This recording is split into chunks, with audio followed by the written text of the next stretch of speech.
أعوذ بالله من الشيطان الرجيم.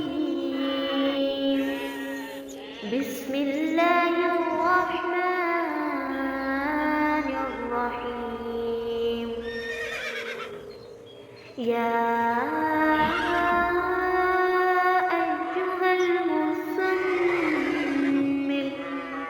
قم الليل إلا قليلا نصفه أو انقص منه قليلا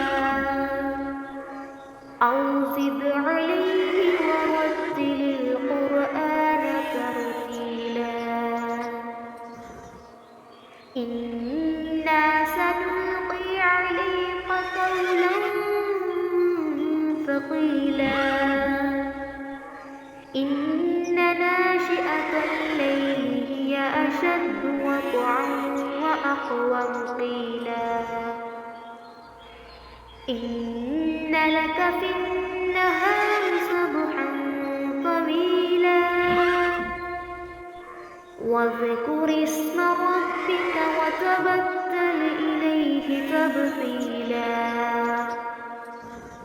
رب المشرق والمغرب لا إله إلا هو فاتخذه وكيلا واصبر على ما يقولون واهجرهم هجرا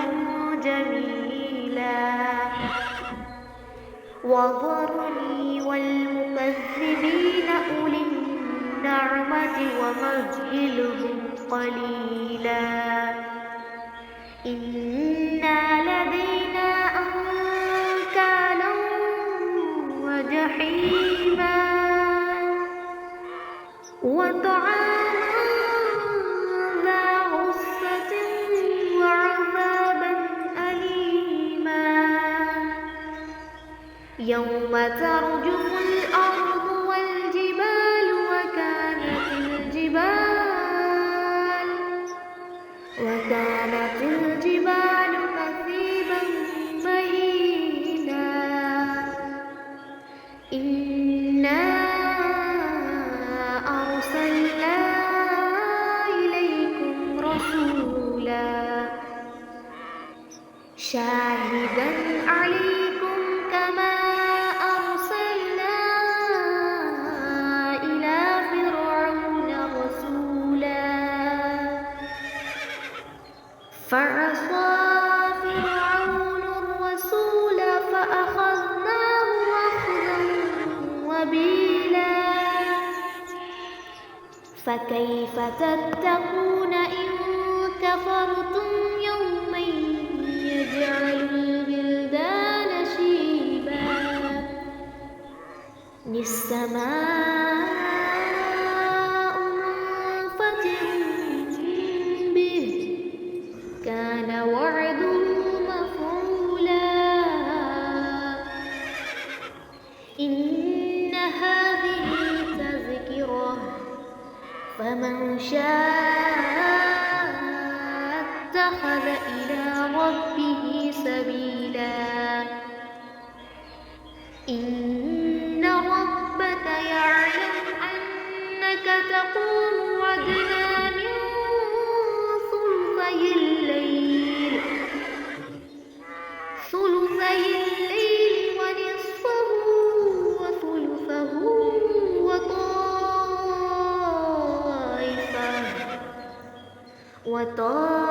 وطائفة من الذين معك والله يقدر الليل والنهار علم أن لن تحصوه فتاب عليكم فاقرؤوا ما تيسر من القرآن علم أن سيكون منكم مرضى وآخرون يضربون في الأرض يبتغون من فضل الله وآخرون يقاتلون في سبيل الله فاقرؤوا ما تيسر منه وأقيموا الصلاة وآتوا الزكاة وأقرضوا الله قرضا حسنا وما تقدموا لأنفسكم من خير تجدوه عند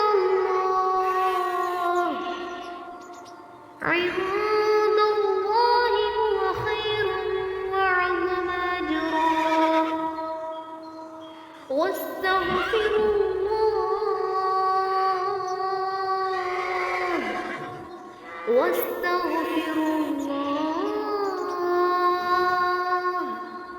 واستغفروا الله إن الله غفور رحيم.